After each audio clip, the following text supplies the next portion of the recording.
তমা দেখতে পাচ্ছেন পাহাড়ের পাদদেশে অসংখ্য ঘরবাড়ি আমরা লক্ষ্য করছি।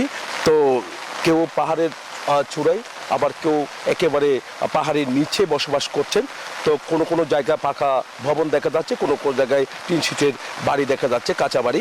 তো সব মিলে বলা যায় যেহেতু গতকাল থেকে বাড়ি বর্ষণ শুরু হয়েছে, বাড়ি বর্ষণ হলে চট্টগ্রাম যেহেতু পাহাড়ি অঞ্চল, পাহাড় ধসের সংখ্যা থেকে যায়।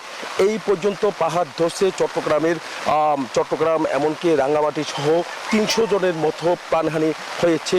যখন বর্ষা আসে তখন কিন্তু একটা আতঙ্ক ছড়িয়ে পড়ে, এমনকি জেলা প্রশাসনও কিন্তু তারা চেষ্টা করছেন মাইকিং করে এখানে যারা ঝুঁকিতে বসবাস করছেন তাদেরকে সরিয়ে নেওয়ার জন্য চেষ্টা করছেন। এমনকি এখানে আশ্রয় কেন্দ্রগুলো খুলে রাখা হয়েছে। আশ্রয় কেন্দ্র বলতে আশেপাশে যে স্কুলগুলো আছে সেখানে আশ্রয় কেন্দ্র খুলে রাখা হয়েছে।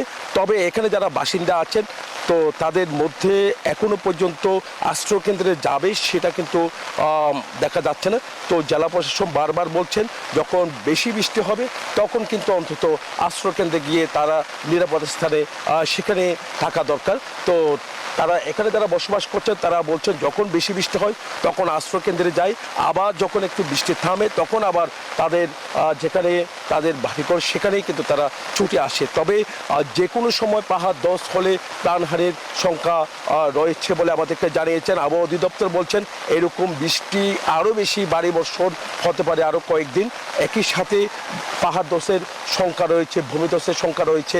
তো তার কারণে যারা ঝুঁকিতে বসবাস করছে তাদেরকে সরিয়ে নেওয়ার জন্য জেলা প্রশাসনের ম্যাজিস্ট্রেটের টিম বিভিন্ন জায়গায় অবস্থান নিয়েছেন। তারা চাচ্ছে তাদেরকে সরিয়ে যাওয়ার জন্য নির্দেশ জারি করেছেন, এমনকি তাদেরকে সচেতন করতে কিন্তু মাইকিং করা হচ্ছে। তবু কিন্তু তারা বিভিন্ন জায়গায় যাচ্ছে না। এখানে বাসিন্দা যারা আছে তারা বলছে বেশি বৃষ্টি হলে তাহলে যাবে, না হলে তারা তাদের যে মাথা গোঁজার যেখানে ঠাই সেই জায়গা তারা ছাড়তে যাচ্ছে না। এই ছিল আমার এখানকার সর্বশেষ। ফিরে যাব আমার সহকর্মী অপেক্ষা করছেন বান্দরবনে, সেখানে আছে সম্রাট। আমরা সম্রাটের কাছে যাব, সেখানে কি অবস্থা সম্পর্কে আমরা জানবো।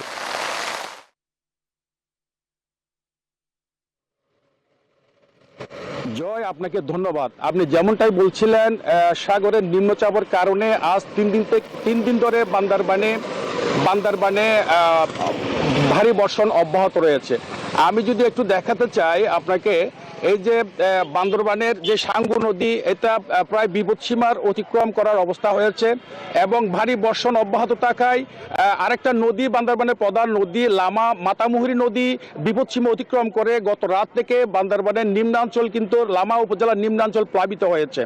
এছাড়াও যে ছোট ছোট অসংখ্য পাহাড় ধস হয়েছে, পাহাড় ধসের কারণেই কিন্তু গতকাল থেকে লামা, আলীকদম এবং কাঞ্চি রংছড়ি এই 4টি উপজেলার সড়ক যোগাযোগ বন্ধ রয়েছে।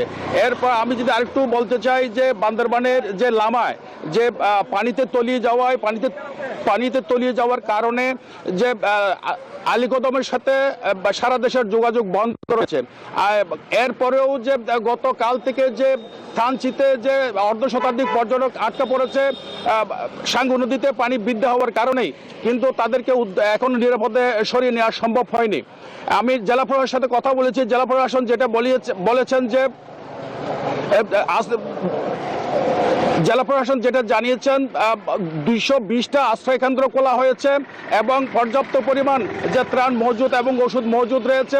দুর্যোগ মোকাবেলায় প্রশাসনের পক্ষ থেকে সর্বদা প্রস্তুত রয়েছে এবং যে মেডিকেল আছে, যে হাসপাতাল আছে, হাসপাতালকে প্রস্তুত রাখা হয়েছে। এই ছিল বান্দরবান থেকে আমার সর্বশেষ পরিস্থিতি। ফিরে যাচ্ছি স্টুডিওতে। তমা। Bashundhara public school and college 2026 শিক্ষাবর্ষে ভর্তি চলছে।